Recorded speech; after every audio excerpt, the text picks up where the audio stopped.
नमस्ते हमारे प्यारे भाई। Maths concept king YouTube channel पर मैथ्स की कंसेप्चुअल दुनिया में एक और शानदार जबरदस्त खतरनाक कॉन्सेप्ट सीखने के लिए बहुत शानदार तरीके से आपका स्वागत है मेरे भाई। देखिए, मेंसुरेशन एक ऐसा चैप्टर है जो हर एक एग्जाम में पूछा जाता है। स्टेट एग्जाम में, रेलवे, पुलिस, एसएससी, रेलवे, हर किसी में मेंसुरेशन में कुछ वो सवाल जो कई सालों से विलुप्त हो गए थे वो दोबारा आने लगे हैं। कौन से? एक तो कटिंग वाले सवाल, और दूसरा कि जब हम एक फिगर के अंदर दूसरी फिगर रख देते हैं, जैसे कि कोन में जो है हमने क्यूब रख दिया, कोन में स्फीयर रख दिया, है ना, क्यूब के अंदर हमने गोला डाल दिया, क्यूब के अंदर हमने बेलन डाल दिया। इस तरह के सवाल मेरे भाई, ये सारे के सारे कॉन्सेप्ट बहुत ही नीट एक्सप्लेनेशन के साथ मैं आपको समझाऊंगा। और आज हम जानने वाले हैं कि अगर एक शंकु के अंदर अधिकतम आकार का एक गोला रखा जाए तो उस गोले की रेडियस क्या होगी, कैसे निकालेंगे, प्रीवियस ईयर में इस पे कैसे सवाल बने, सब कुछ मैं आपको बताऊंगा। ठीक है भाई, ये हमारा YouTube चैनल है, इस पे ऐसी ही 15-20 मिनट की वीडियो में मैं आपको पूरा एक कॉन्सेप्ट सिखा देता हूं। सब बच्चे इसको ज्वाइन कर लेंगे मेरे भाई, बहुत मजा आने वाला है। और इतने बेहतरीन तरीके से आपने आज तक नहीं समझा होगा। देखिए, शंकु आप सभी लोग जानते हैं, ये कौन है? बर्थडे टोपी पहनते हो ना तुम, ठीक है, फिर मोमबत्ती जलाते हो, तो ये कौन है? और ये क्या है भैया? ये है स्फीयर, है ना, ये क्रिकेट की बॉल जैसा आप समझ लीजिए। अब इस कोन में, हालांकि ये वाला गोला तो जा नहीं रहा है, पर एक कोन के अंदर ये तो थोड़ा बड़ा हो गया। एक मैक्सिमम साइज का स्फीयर में ऐसे रखने की कोशिश करूंगा, इसके अंदर पूरा घुस जाएगा ये। ठीक है भाई, तो इस कोन के अंदर एक बड़े से बड़े साइज का एक गोला रखा जाए तो उस गोले की त्रिज्या कैसे निकालेंगे? समझ में आ गया सबको? सवाल समझ में आ गया क्या है? चलिए ध्यान से सुनेगा। तो कुछ इस तरीके से चित्र आपके सामने बनता है, मैं दो तरीके से आपको समझाऊंगा, सब बालक ध्यान से देखेगा। ये एक शंकु है, शंकु का बेस क्या होता है? एक सर्कल, वृत्त। माना उस सर्कल की रेडियस क्या है? Small R. इस कोण की हाइट कितनी है भाई? एच। क्या है हाइट? Small H. कोण के बेस की radius small R, height H. तो ये 90 डिग्री का कोण है, ये स्मॉल आर है, कोण की हाइट एच है, तो 90 डिग्री के सामने क्या है? ये एल। ये क्या है बच्चों? कोण की स्लांट हाइट, या हिंदी में क्या कहते हैं? तिर्यक ऊंचाई। अब इस कोण के अंदर यहां पर क्या फिट करा गया? एक स्फेयर। ये मैक्सिमम साइज का स्फेयर है, अधिकतम आकार का। क्यों? क्योंकि ये देखो, कोन की स्लैंट हाइट को इधर लेफ्ट साइड में भी टच कर रहा है, राइट साइड में भी। और ये स्फीयर देखो, यहां कोन के बेस को भी यहां पर टच कर रहा है। इससे बड़ा गोला बिठा सकते हो क्या आप इसके अंदर? नहीं, छुटका तो आ जाएगा, इससे बड़ा गोला नहीं बिठा सकते। मान लिया कि ये जो स्फीयर है इसकी रेडियस है कैपिटल आर। क्या है बच्चों इसकी रेडियस? Capital R. तो हमें इस स्फीयर की रेडियस ही निकालनी है। सबको बात समझ में आ गई? ये जो डायग्राम है मेरे प्यारे भाई, ये कैसा है? एक 3D डायग्राम है, 3 डायमेंशन फिगर है ना। ध्यान से सुनिएगा मेरे प्यारे दोस्तों। जैसे मान लीजिए कोन है, इस कोन के अंदर हमने क्या रखा है? ये स्फीयर रखा है। अगर मैं यहां बिल्कुल बीचों बीच पे, यहां पर नोक पे चाकू रख के काट दूं, तलवार से काट दूं, चाकू रख के बिल्कुल सीधा नीचे की, ऊपर से नीचे खटैक, तो मेरे प्यारे भी आप देखना क्या दिखाई देगा। क्रॉस सेक्शन फिगर में आपको क्या दिखाई देगा? एक ट्राइंगल दिखेगा, ट्राइंगल दिखेगा। उस ट्राइंगल के अंदर क्या दिखेगा मेरे प्यारे भाई? आपको सर्कल ऐसे दिखेगा। कहां? आप इस कोन को देखिए, ये इसका क्या है? एपेक्स है, टॉप है, शीर्ष है। यहां पे तलवार रख के आप इसको काट के दो टुकड़ा कर दीजिए, है ना, एक फांक इधर चली जाएगी, एक उधर चली जाएगी, तो आपको क्या दिखाई देगा मेरे प्यारे भाई? एक त्रिभुज के अंदर एक सर्कल दिखाई देगा। यानी कि ये इसी 3D फिगर का 2D प्रोजेक्शन है। समझ में आई मेरे भाई? अगर आप देखेंगे तो ये ट्राइंगल कैसा होगा प्यारे भाई? समद्विबाहु आइसोसेलेस ट्राइंगल होगा, क्योंकि ये भी स्मॉल एल रहेगा, ये भी कोन की स्लांट हाइट के बराबर रहेगा। समझ में आई बात? जो ध्यान सुनेगा। मान लो कि ये पॉइंट ए है, ये बी है और ये सी है, तो ये कितने डिग्री कोण बनना है? 90 डिग्री का। समझ में आया? ये जो सर्कल है, मान लो इस सर्कल का सेंटर कहां है? यहां पॉइंट ओ पर। तो भैया ये सर्कल यहां इस साइड को टच करेगा, तो ये क्या है? सर्कल की रेडियस क्या है? Capital R. और ये क्या हो जाएगी? इसकी स्पर्श रेखा। तो ये टेंजेंट हो जाएगी, ये रेडियस। टेंजेंट रेडियस के बीच में कितने डिग्री का कोण बनेगा? 90 डिग्री का बनेगा टेंजेंट रेडियस के बीच में। तो बच्चों क्या आपको यहाँ पे दो दो राइट एंगल ट्राइंगल, दो दो समकोण त्रिभुज दिखाई दे रहे हैं? कौन कौन से?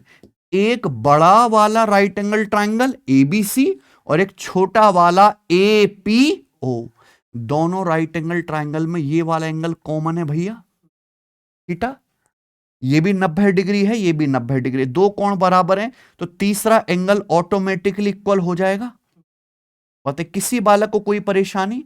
तो यहां त्रिभुज ए बी सी और ए पी ओ क्या है? सिमिलर हैं, समरूप हैं। जब सिमिलर हैं तो इनकी करस्पॉन्डिंग साइड का रेशियो क्या आना चाहिए? सेम। ये बहुत इंपॉर्टेंट केस है, इसलिए आपको इसका डायरेक्ट रिजल्ट पता होना चाहिए। क्लियर है भाई? कोई दिक्कत तो नहीं? यहां पे ये रेडियस कितनी है? Small R. यहां पे स्फीयर की रेडियस को मैंने क्या माना है? Capital R. ये कैपिटल आर मैंने माना है। आप बताओ यहां पे हाइट कितनी है? कोन की हाइट है एच है, ये कैपिटल आर है, तो फिर यहां से यहां तक ए से ओ तक कितना बचा? H minus capital R. Cone की टोटल हाइट स्मॉल एच में से कैपिटल आर घटा देंगे, एच माइनस कैपिटल आर। अब अगर यहां पे दोनों ही राइट एंगल ट्राइंगल सिमिलर हैं तो इनकी करस्पॉन्डिंग साइड का रेशियो सेम होगा। आप बताओ छोटे ट्राइंगल में 90 डिग्री के सामने कितना है? H minus capital are. बड़े वाले ट्राइंगल में 90 डिग्री के सामने कितना है? Small L. Small L. ये रेशियो किसके बराबर होगा? छोटे ट्राइंगल में थीटा के सामने क्या है? Capital R. Capital R. और बड़े ट्राइंगल में थीटा के सामने क्या है? Small are. इक्वल होना चाहिए। तो मैंने छोटे और बड़े ट्राइंगल की संगत भुजाओं का रेशियो बराबर कर दिया। सबको समझ में है ना? छोटे त्रिभुज में 90 के सामने एच माइनस कैपिटल आर, बड़े त्रिभुज में 90 के सामने स्मॉल एल। रेशियो हो गया। छोटे त्रिभुज में थीटा के सामने कैपिटल आर, बड़े समकोण त्रिभुज में थीटा के सामने स्मॉल आर। क्लियर है? आप बोलोगे हाँ जी सर। आप क्या करोगे? इसकी क्रॉस मल्टीप्लाई, यही होगा। आप बोलोगे हाँ जी सर, तो क्या आ जाएगा? Small R H minus small are capital R बराबर एल इंटू कैपिटल आर। हमें क्या निकालनी है बच्चों? कैपिटल आर स्फीयर की रेडियस निकालनी है ना। तो ये उधर चला जाएगा राइट साइड में। जब राइट साइड में जाएगा तो क्या हो जाएगा? पॉजिटिव। कैपिटल आर क्या ले लेंगे आप? तो क्या बचेगा? Small R plus L. तो कैपिटल आर की वैल्यू क्या आ गई मेरे भाई? आ जाएगा बटे में। तो कैपिटल आर बराबर स्मॉल आर इंटू एच बटे स्मॉल आर प्लस एल। ये क्या आ गया? रेडियस। यानी कि एक कोण जिसके बेस की रेडियस स्मॉल आर है, हाइट एच है, स्लांट हाइट स्मॉल एल है, अगर इसके अंदर मैक्सिमम साइज का एक स्फीयर रखा जाए तो उस स्फीयर की रेडियस का जो फॉर्मूला होगा स्मॉल आर एच बटे small R plus L. Small R H बटे स्मॉल आर प्लस एल होगा। 2017 के सीजीएल मींस के पेपर में यह फॉर्मूला डायरेक्ट पूछा गया था। 2017 सीजीएल मींस के पेपर में। समझ में आ गई आपको मेरी बात? क्लियर है? यह फॉर्मूला ही पूछा गया था, कोई सवाल नहीं। इसी बात को समझने का एक दूसरा तरीका भी है, मैं आपको भी बता देता हूं। सेम फिगर है, एक शंकु है, शंकु के बेस के रेडियस स्मॉल आर, शंकु की height H, slant height small L. इसके अंदर मैक्सिमम साइज का एक स्फीयर बनाया गया है, 3D में है। इसको 2D में देखेंगे तो ऐसे दिखेगा। ये कैसा त्रिभुज बनेगा बच्चों? एक समद्विबाहु त्रिभुज, क्योंकि यहां ये भी स्मॉल एल होगा कोण की स्लांट हाइट और ये भी स्मॉल एल होगा। कोई डाउट? आप बोलोगे नहीं सर। और इसके अंदर क्या दिखेगा आपको? एक सर्कल दिखा हुआ है। सर्कल की रेडियस कितनी है? कैपिटल आर, जो आपको निकालनी है। तो भैया ये जो सर्कल है, क्या इस ट्राइंगल का, इस त्रिभुज का इन सर्कल अंतःवृत्त है? एक त्रिभुज के अंदर एक ऐसा सर्कल जो तीनों भुजाओं को टच करता हुआ जाए, वो ट्राइंगल का क्या कहलाता है? अंतःवृत्त। और किसी भी त्रिभुज के इन सर्कल या अंतःवृत्त की रेडियस अगर निकालनी हो तो उसके रेडियस निकालने का फॉर्मूला है डेल्टा बटे एस। डेल्टा बटे एस। डेल्टा यानी कि त्रिभुज का एरिया, एस मतलब त्रिभुज का सेमी पेरीमीटर, अर्ध परिमाप। एक फॉर्मूला है। तो अगर मैं इस कंसेप्ट को यहां पे लगा दूं तो किसी भी त्रिभुज का एरिया क्या होता है? 1/2 बेस गुणा हाइट। भाई बेस क्या है इसका? ये स्मॉल आर, ये स्मॉल आर, रेडियस तो ये 2r हो गया, twice of small R. Height कितनी है? h। कोण की हाइट के बराबर तो यानी कि ट्रायंगल का एरिया क्या आएगा भैया, 1/2 base 2r into height h। अब s मतलब सेमी पेरीमीटर, यानी कि पेरीमीटर का आधा। पेरीमीटर यानी कि त्रिभुज की तीनों भुजाओं का योग, उसका आधा। तो मेरे भाई एक बात बताइए, ये कितना है l प्लस ये कितना है, पेरीमीटर क्या हुआ 2l प्लस 2r, है ना, l प्लस r। लेकिन हमें तो आधा ही लेना है, तो सेमी पेरीमीटर क्या आएगा फिर, स्मॉल l प्लस, ये सेमी पेरीमीटर आ गया small l plus small r। 2 से 2 कट गया, क्या बन गया कैपिटल R का formula, small r into H बटे स्मॉल r प्लस। बताओ समझ में आ गया। तो एक ही बात को समझने के दो तरीके हैं। इससे शानदार तरीके से तो नहीं समझाया जा सकता भाई साहब इस बात को।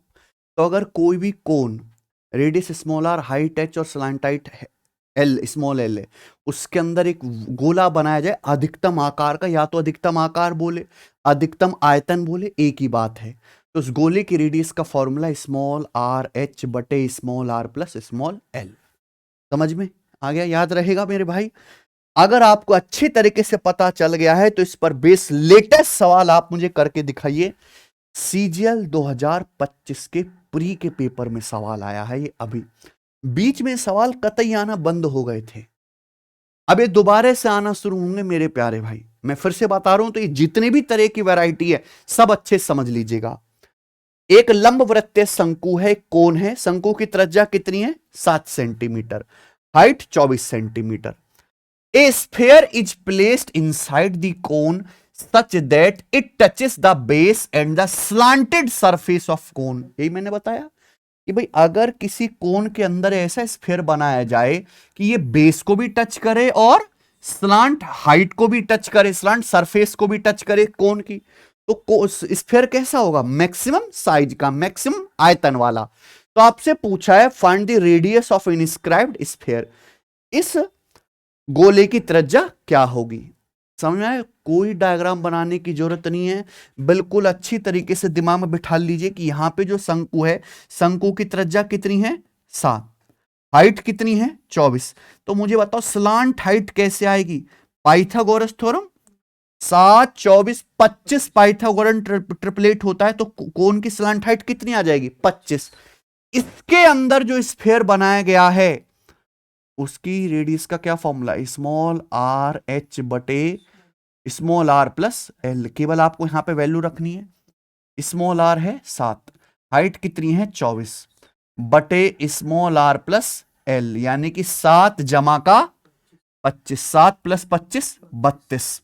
ये किससे चला गया बंधु, 8 से, 8 तिया 24, 8 चौक 32, यानी कि स्फीयर की रेडियस कितनी आ गई 21 बटे और 21/4 यानी कि 5.25 सेंटीमीटर। ठीक है ना, यहां पे ऑप्शन थोड़ा गलत, वो टाइपिस्ट ने गलत डाल दिया, 5.25 था। ठीक है, तो इस सवाल का आंसर क्या है 5.25 सेंटीमीटर। समझ में आ गया, कोई डाउट। कितना टाइम लगे इस सवाल को करने में, जिस बच्चे ने कभी भी बचपन मतलब किया ही नहीं है तैयारी के दौरान, उसके लिए तो सवाल है पहाड़ तोड़ने जैसा। और जिसने अच्छे से समझ लिया या ये वीडियो देख ली, भूला भटके सवाल दोबारा आएगा कंफर्म, उसको लगे मात्र 10 सेकंड। इतना ही फर्क है मेरे भाई, लोग करते हैं। समझ में आया ना, 100 मीटर की रेस 9 सेकंड में करने वाले भी दुनिया में लोग हैं, और 100 सेकंड की रेस शाम तक ना हो सके ऐसे भी लोग हैं। ठीक है, हर तरह के लोग हैं दुनिया में। एक और सवाल करते हैं मेरे भाई, ये वाला, ये भी मेंस के पेपर का पूछा हुआ बहुत पुराना सवाल है। सारे सवाल दुनिया भर के ऐसे आ रखे हैं, उनको बताने का कोई फायदा नहीं, क्योंकि आपने कंसेप्ट सीख लिया अच्छे से। बताइए, radius of base of a hollow cone is 8 centimetre and the height is 15 centimetre. एक खोखला शंकु है जिसके बेस की रेडियस कितनी है 8, हाइट कितनी है 15, तो 8 15 17 ट्रिपलेट होता है। तो ये जो शंकु होगा इसकी स्लांट हाइट कितनी आ जाएगी 17 सेंटीमीटर। याद होना चाहिए बच्चे। ए sphere of largest radius is put inside the cone, अधिकतम त्रिज्या का एक गोला इस शंकु के अंदर रखा जाता है। समझ में आया भाई? ये हमारा शंकु है, इसके अंदर अधिकतम त्रिज्या बोलो, अधिकतम साइज बोलो, अधिकतम वॉल्यूम बोलो, एक ही बात है। गोला इसमें ठूंस के रख दिया। वो गोला ऐसा होगा जो इस शंकु के ये जो स्लांट सरफेस है इनको भी टच करेगा और बेस को भी टच करेगा। समझ में आई बात? तो आपसे पूछा शंकु के आधार की त्रिज्या और गोले की त्रिज्या का अनुपात क्या है? तो शंकु के आधार की त्रिज्या यानी कि प्यारे भाई radius of base of cone के बेस की रेडियस स्मॉल आर और स्फीयर की रेडियस कैपिटल आर, इनका क्या बताना है आपको? रेशियो। भैया कोन की तो रेडियस आपको पता ही है 8, और इसके अंदर जो स्फीयर रखा है स्फीयर की रेडियस का फॉर्मूला स्मॉल आर एच बटे small L plus small R, यहां वैल्यू रखो केवल डायरेक्ट, ठीक है, आर इंटू एच यानी कि 8 गुणा 15 बटे small L plus small R यानी कि 8 प्लस 17 25 आ गया। बताओ किसी को कोई डाउट तो नहीं? ये 8 से 8 कट गया, 8 से 8 कट गया, और किससे 5 से 5 तिया 15, 5 बच्चे, ये 3/5 है, जब ऊपर जाएगा तो पलट जाएगा। क्या आ गया आंसर? 5/3। कौन सा ऑप्शन है? ए ऑप्शन है, ये आ गया। केवल 2 सेकंड लगा सवाल करने में, 2 सेकंड से ज्यादा अगर लगे हो तो बताइए, ठीक है ना? और ये मेंस का सवाल है, मेंस में आने लायक क्वेश्चन और आया हुआ है, ठीक है। इसी के साथ ये चीज खत्म होती है मेरे भाई। मैं आपको ये भी बताऊंगा कि कोन के अंदर मैक्सिमम साइज का क्यूब रख दिया जाए तो उसकी भुजा कैसे निकालेंगे। बड़ा खतरनाक कंसेप्ट है, अगली क्लास में होगा। तब तक आप जुड़ के रहिए मेरे भाई। कैसा लगा ये क्लास देख के, आपको ये कंसेप्ट जान के मुझे कमेंट में जरूर बताइए। और इसी तरीके से जैसे मैंने यहां आपको बताया, सीक्वेंस में गणित के अंदर हजारों कंसेप्ट हैं, सारे कॉन्सेप्ट आप सीखना चाहते हैं टाइप वाइज प्रैक्टिस के साथ, तो ये सिलेक्शन वे एप्लीकेशन पर जो हमारा बैच है मैथ स्पेशल 2.0, कौन सा भाई साहब? 0 टू हीरो। जितने भी गणित के एग्जाम हैं, वनडे एग्जाम, सभी के लिए जो है एकमात्र सॉल्यूशन। आप इसको ज्वाइन करके पढ़िए, जैसे अभी सीखें पूरा गणित भी सीख सकते हो आप। हर बच्चे में काबिलियत है, बस उसको सही कंटेंट मिलना चाहिए, जो जरूर मिलेगा आपको सिलेक्शन वे एप्लीकेशन पर। ठीक है भाई, बहुत बहुत धन्यवाद इस वीडियो को देखने के लिए।